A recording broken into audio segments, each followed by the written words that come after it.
45वां अध्याय जीवित अवस्था में किए जाने वाले जीवित श्राद्ध का विधान। इस अध्याय में जीवित श्राद्ध का महात्म्य एवं संक्षेप में श्राद्ध की विधि आई है, किंतु वर्तमान में जीवित श्राद्ध की जो प्रक्रिया उपलब्ध होती है वह इससे भिन्न है।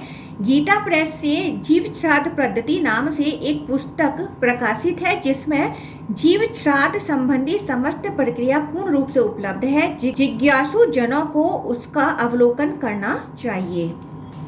ऋषिगण बोले, हे सूत जी, इस प्रकार आपने कल्याणकारी 16 दानों के विषय में बता दिया। अब आप हमें जीवित श्राद्ध की विधि बताने की कृपा कीजिए।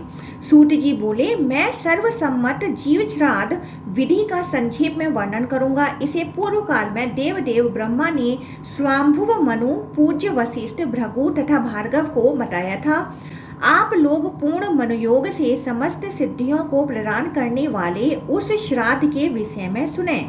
हे सुव्रतों, मैं अति श्रेष्ठ श्राद्ध मार्ग की विधि, साक्षात श्राद्ध के योग्य पुरुषों का क्रम और जीवित श्राद्ध की विशेष विधि का भी वर्णन कर रहा हूँ। मनुष्य को वृद्धावस्था में पर्वत पर, नदी के तट पर, वन में अथवा देवालय में प्रयत्नपूर्वक जीवित श्राद्ध करना चाहिए। जीवित श्राद्ध कर लेने पर प्राणी जीवित रहते ही मुक्त हो जाता है। वह कर्म करे अथवा ना करे, ज्ञानी हो अथवा अज्ञानी, श्रोतीय हो अथवा अश्रोतीय, ब्राह्मण, क्षत्रिय, वैश्य कोई भी हो, वह योग मार्ग को प्राप्त योगी की भांति मुक्त हो जाता है, इसमें संदेह नहीं है। जीवित श्राद्ध की विधि बताई जाती है। गंध, वर्ण, रस आदि के द्वारा भूमि की विधिवत परीक्षा करके यत्न पूर्वक शल्य दोष निकाल कर उस भूमि पर बालू की वेदी बनाएं और उस वेदी के मध्य 1 हाथ प्रमाण का लंबा चौड़ा सुंदर कुंड अथवा अरत्नी कोहनी से कनिष्ठ अंगुली तक की दूरी प्रमाण वाला स्थंडिल बनाएं। उसे बार बार अत्यंत स्निग्ध चिकना करके गौमय से लीप कर अपनी अपनी वेदों की शाखाओं के परंपरागत मंत्रों से अग्नि स्थापन करके 3 समिधाएं लेकर हुईमान सभी देवताओं का आवाहन कर पुनः कुशास्तरण करें। विधिवत पूजन करके स्थंडिल पर अग्नि में यज्ञ की समिधाओं के द्वारा होम करें। पहले समिधा से हवन करके बाद में चरु से तथा घृत से पृथक पृथक हवन करें। आज इस थाली में शुद्ध किए हुए घृत से तत्वभूतों को मन से विचार करके चारों ओर अलग अलग हवन करना चाहिए। पूजन हवन मंत्रों को क्रमशः बताया जाता है।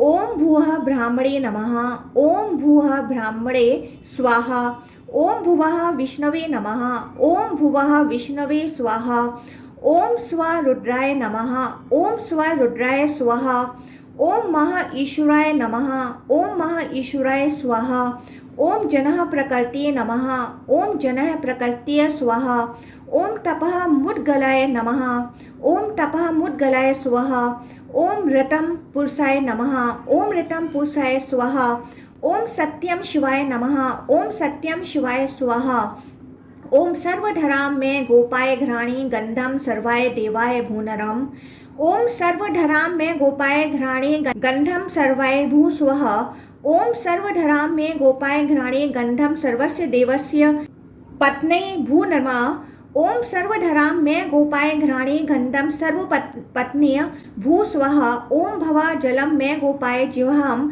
रसम भवाय देवाय भुवो नमः, ओम भव जलम में गोपाय जिह्वाम रसम भवाय देवाय भुवः स्वाहा, ओम भव जलम में गोपाय जिह्वाय रसः भवस्य देवस्य पत्ने भुवो नमः, ओम भव जलम में गोपाय जिह्वाम रसम भवस्य पत्ने भुवः स्वाहा, ओम रुद्राग्नि में गोपाय नेत्रे रूपम रुद्राय देवाय स्वरो नमः, ओम रुद्राग्नि में गोपाय नेत्रे रूपम रुद्राय देवाय स्वः स्वाहा, रुद्राग्नि में गोपाय नेत्रे रूपम रुद्रस्य पत्नी स्वरो नमः, रुद्राग्नि में गोपाय नेत्रे रूपम रुद्रस्य देवस्य पत्नी स्वहा, उग्रवायम में गोपाय त्वचि स्पर्श मुग्राय देवाय नमः, उग्रवायु में गोपाय त्वचि स्पर्श मुग्राय देवाय महम स्वाहा, उग्रवायु में गोपाय त्वचि स्पर्श मुर्गस्य देवस्य पत्नी महरो नमः, ओम उग्रवायुं में गोपाय त्वचि स्पर्श मुर्गस्य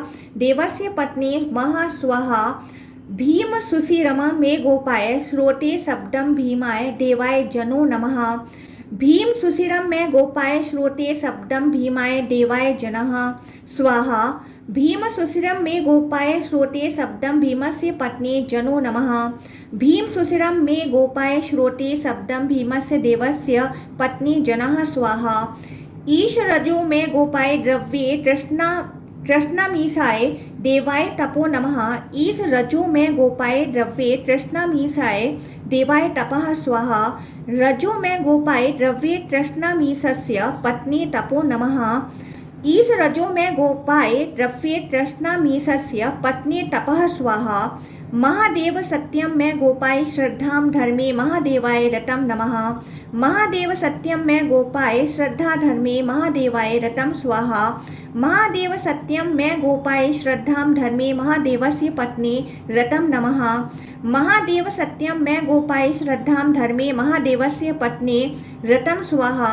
पशुपते पासम में गोपाय भोक्तम भोग्यम पशुपते देवाय सत्यम नमः।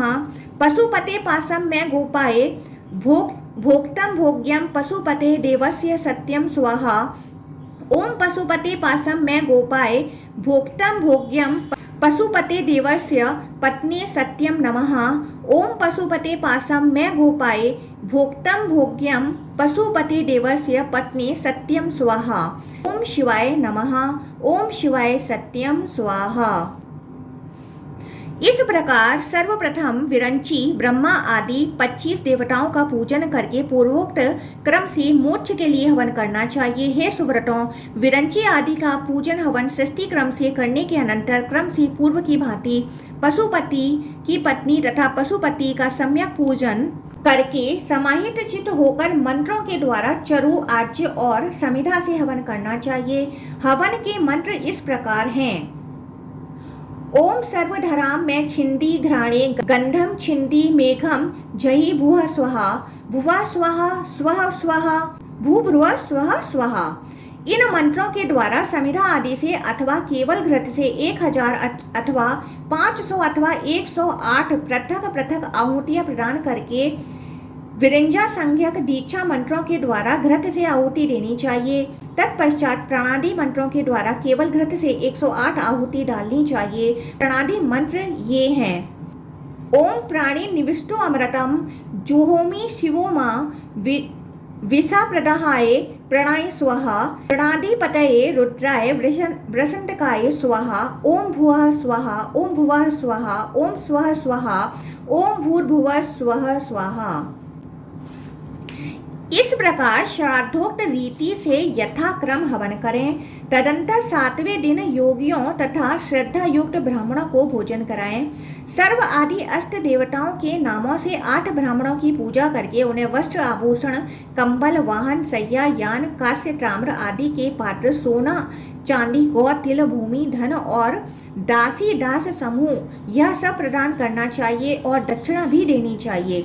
सर्व आदि अष्ट मूर्तियों के प्रकार से 8 पिंड भी प्रदान करें।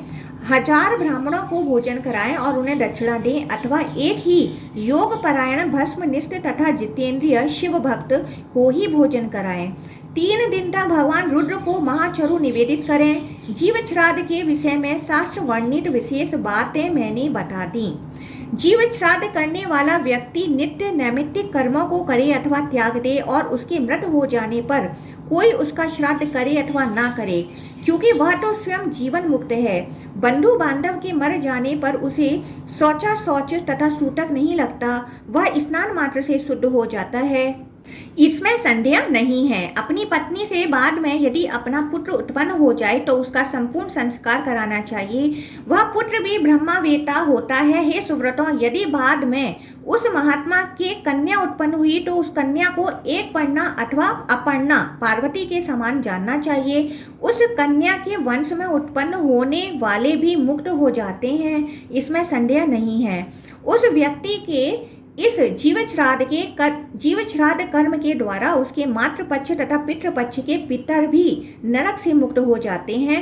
जीव श्राद्ध कर चुके ऐसे द्विज के मर जाने पर उसे भूमि में गाड़ दिया जाए अथवा उसका दाह संस्कार कर दिया जाए। पुत्र के द्वारा उसका संपूर्ण और वदेही कृत्य करने से उसे कोई दोष नहीं लगता है। मृत्यु के अनंतर उसके लिए कोई क्रिया आवश्यक नहीं है। सूत जी ने कहा, हे ऋषियों, ब्रह्मा जी ने पुण्यात्मा मुनियों से यह सब कहा था। फिर उन बुद्धिमान ब्रह्मा ने इसे सनत कुमार को बताया। तदंतर ब्रह्मपुत्र उन सनत कुमार ने कृष्ण द्वैपायन व्यास जी से इसका कथन किया। इसके अनंतर उन बुद्धि संपन्न भगवान वेद व्यास की कृपा से मैंने इसे जाना और उन्हीं के आदेश से ब्रह्मा सिद्धि प्रदान करने वाले यह संपूर्ण रहस्य मैंने आप लोगों को बताया। हे सुव्रतों, इसे किसी मुनि पुत्र को ही प्रदान करना चाहिए, अभ्यक्त को नहीं। इस प्रकार श्रीलिंग महापुराण के अंतर्गत उत्तर भाग में जीव श्राद्ध विधि नामक 45वां अध्याय पूर्ण हुआ। 46वां अध्याय लिंग में सभी देवताओं की स्थिति का वर्णन और लिंगार्चन से सभी के पूजन का फल निरूपण।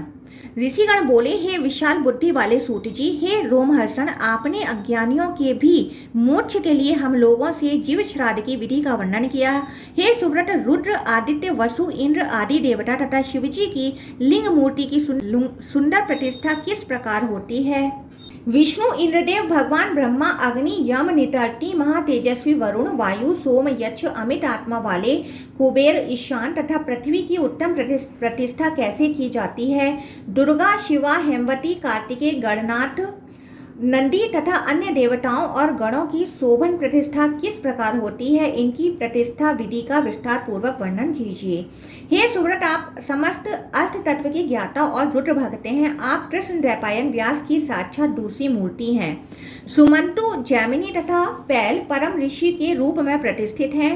रोमहर्षण उन्हीं के सदृश गुरु भक्ति करने में समर्थ हैं। इस प्रकार की विशद वाणी गंगा तट पर व्यास जी ने स्वयं प्रकट की थी। उन महातेजस्वी के समान अथवा उन्हीं के रूप वाले आप उनके शिष्य हैं। पृथ्वी तल पर व्यास जी के शिष्यों आप वैशंपायन के समान हैं। अतः इस समय आप हम लोगों को संपूर्ण रूप से बताने की कृपा करें। ऐसा कहकर उन सभी के शांत हो जाने पर मुनियों तथा उन सूत जी के समस्त विस्मयकारी घटना हुई। अंतरिक्ष में साक्षात महादेवी सरस्वती इस वाणी के साथ प्रकट हुई कि मुनियों का यह प्रश्न समीचीन है। संपूर्ण लोक लिंग में है और सब कुछ लिंग में ही प्रतिष्ठित है। अतः सब कुछ छोड़कर उसी का स्थापन तथा पूजन करना चाहिए। लिंग स्थापन रूप पुण्य कर्म में स्थापित अत्यंत विस्तृत खड्ग के द्वारा शीघ्र ही ब्रह्मांड का भेदन करके वह लिंग स्थापक निसंक भाव से मुक्त हो जाता है। हे द्विजों, लिंग मूर्ति महेश्वर शिव की स्थापना करके जैसे विष्णु, ब्रह्मा, इंद्र, यम, वरुण तथा कुबेर ईश्वर स्वामी हो गए, वैसे ही अन्य लोग भी अपने अपने पक्षों में प्रधान हुए हैं। ब्रह्मा, शंभु, भगवान विष्णु, देवी रमा, धरा, लक्ष्मी, धृति, स्मृति, प्रज्ञा, धरा, दुर्गा, सची, सभी रुद्र, सभी वसु, कार्तिकेय, विशाख, शाख, भगवान नैगमेश, समस्त लोकपाल, ग्रह, नंदी आदि गण, प्रभु गणपति, पितर, मुनिगण, कांतिमान कुबेर आदि यक्ष, सभी आदित्य, वसु, सांख्य, वैद श्रेष्ठ, दोनों अश्विनी कुमार, विश्वदेव, साध्यगण, पशु, पक्षी और मृग, ब्रह्मा से लेकर स्थावर पर्यंत सब कुछ लिंग में प्रतिष्ठित है। अतः सब कुछ छोड़कर यत्न पूर्वक यदि शाश्वत लिंग की स्थापना करें तो सबकी स्थापना हो जाती है और यदि पूजन करें तो सबकी पूजा हो जाती है। इस प्रकार श्रीलिंग महापुराण के अंतर्गत उत्तर भाग में लिंग पूजन वर्णन नामक 46वां अध्याय पूर्ण हुआ। 47वां अध्याय लिंग मूर्ति की प्रतिष्ठा की विधि। सूत जी बोले, यह आकाशवाणी सुनकर दृढ़ संकल्प वाले उन मुनियों ने दोनों हाथ जोड़ लिए। परम कल्याण में लिंग में तथा अविनाशी भगवान शिव को मन में प्रणाम करके सभी देवताओं के पति इंद्र, ब्रह्मा, सबके स्वामी भगवान विष्णु, देवगुरु बृहस्पति सहित सभी श्रेष्ठ मुनि, सभी गण, देवता, असुर और श्रेष्ठ मनुष्य, इन सभी ने अपने को शिवलिंग में अनुभव किया। यह सुनकर 6 कुलों के सभी मुनि सब कुछ छोड़कर समाहित चित्त हो लिंग प्रतिष्ठा करने के लिए उद्धत हुए। संयत व्रत वाले उन सभी मुनियों ने हर्ष युक्त गदगद वाणी में पुण्यात्मा सूत जी से महती लिंग प्रतिष्ठा की विधि पूछी। सूत जी बोले, हे मुनियों, धर्म अर्थ काम और मोक्ष के लिए मैं आप लोगों से संक्षेप में लिंग मूर्ति की प्रतिष्ठा की विधि का अनुक्रम से यथावत वर्णन करूंगा। पृथ्वी लोक में कहे जाने वाले शैल आदि लिंगों में पाषाण का, हेम रत्नमय अथवा ताम्र का एक जलहरी समेत और पंचसूत्र आदि से युक्त तथा विस्तृत मस्तक वाला ब्रह्मा विष्णु शिवात्मक उत्तम लिंग बनाकर उसे भली भांति शोधित करके वेदी समेत भक्ति पूर्वक स्थापित करें। लिंग की वेदी भगवती उमा है तथा और लिंग साक्षात महेश्वर है। उन दोनों वेदी तथा लिंग की प्रतिष्ठा से देवी पार्वती सहित देवेश्वर शिव प्रतिष्ठित हो जाते हैं और उन दोनों के पूजन से देवी पार्वती तथा भगवान शिव स्वयं पूजित हो जाते हैं। अतः श्रेष्ठ स्थापक को वेदी सहित लिंग की प्रतिष्ठा करनी चाहिए। शिवलिंग के मूल में ब्रह्मा, मध्य भाग में भगवान विष्णु और अग्रभाग में सर्वेश्वर रुद्र मूर्ति वनेन पशुपति शिव निवास करते हैं। अतः यदि कोई अति श्रेष्ठ शिवलिंग की स्थापना अथवा पूजा करे तो वह सभी प्रधान देवताओं का पूज्य और शिवजी का प्रधान गण हो जाता है। जो लोग गंध माल्य धूप दीप स्नान हवन नैवेद्य समर्पण स्रोत मंत्र तथा उपहारों से देवताओं में श्रेष्ठ विग्रह वाले लिंग मूर्ति महेश्वर का अर्चन करते हैं वे जन्म मरण नाश क्षय आदि के भय से रहित हो जाते हैं। प्रधान देवताओं तथा गंधर्वों और सिद्धों के वंदनीय तथा पूजनीय हो जाते हैं। श्रेष्ठ शिवगणों के नमस्कार योग्य हो जाते हैं और अपरिमित प्रभाव वाले हो जाते हैं। अतः सभी कामनाओं की सिद्धि के लिए सभी उपचारों से भक्ति पूर्वक महेश्वर की ओर विशेष रूप से लिंग मूर्ति की स्थापना तथा पूजा करनी चाहिए। सम्यक अर्चन करके तीर्थ में शिवासन पर लिंग की स्थापना करनी चाहिए।